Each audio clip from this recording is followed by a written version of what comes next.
Hi there and welcome to chapter 4, lecture number 3.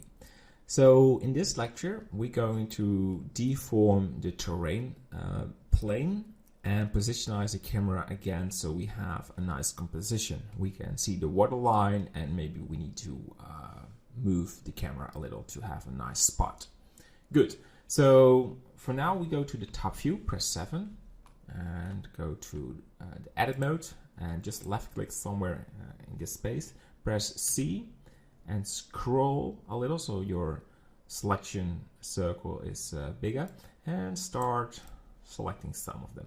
So what I like to do is you can see the camera is over there and I want something like the waterline is pretty hard, so like there. Okay, so now we need to move it a little, so right, and I already know that I will move the camera because it's way too far on the right side and I want to have some nice spot right there. Good. So left click on the camera, drag this a little, go to the viewport and take a quick look. I think this is looking good. So I like to move some vertices right there. You want to have some natural look on the, so no straight lines. And this is just something I thought what was looking good. So for this, it's important you try some things out. So there's no good or bad.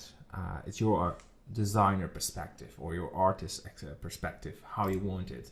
So what I show you is how I think it looks good.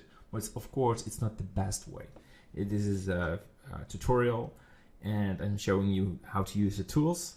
And in the end, it's very important that you find the right spot, the right spots yourself. Left click on the camera, press 0 and take a look. So we need to zoom in a little, but I think we're good to go. So press the G button on your keyboard, G, Z, so, and lower this a little. And you want to have some scaling.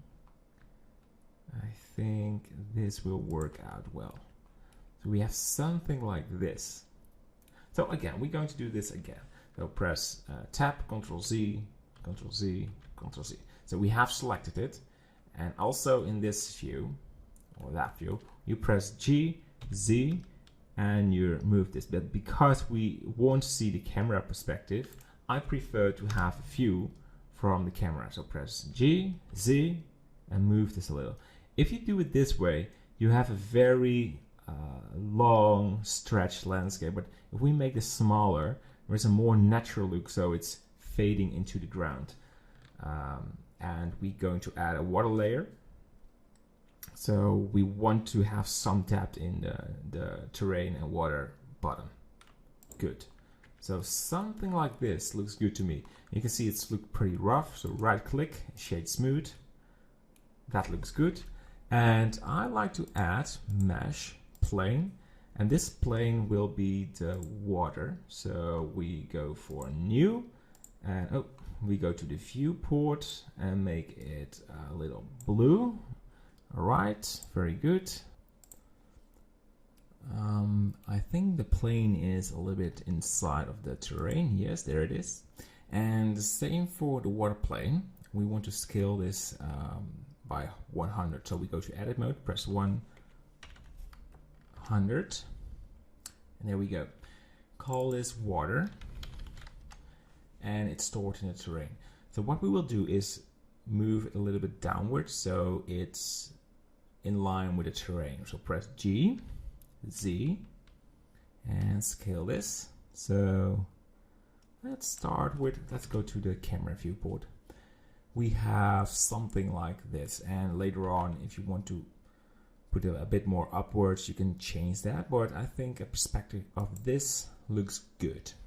So left click on the camera and we're going to zoom in a little, press Shift Title and W to zoom in. So we want to have a sort of a curvy shape, and then we want to have a lot of water on the right, and then the water goes a little bit inside of the terrain, and then there is this terrain in the background. So let's make some changes on the terrain, because we can still change it. Left click on it, press tab, and left click on vertice, press G, and we are still in the proportional editing. What we can do now is make changes. So I want to make it like sort of a rough, muddy terrain. So we do not have a background image for this, because I want to learn you to get an idea of doing it yourself by just watching me, and that we not just copy a sample from the previous terrain. So it will every time be a unique landscape, and I think that's a good thing. So every terrain is a little bit different. What I'm doing is I'm trying to add some randomness on it.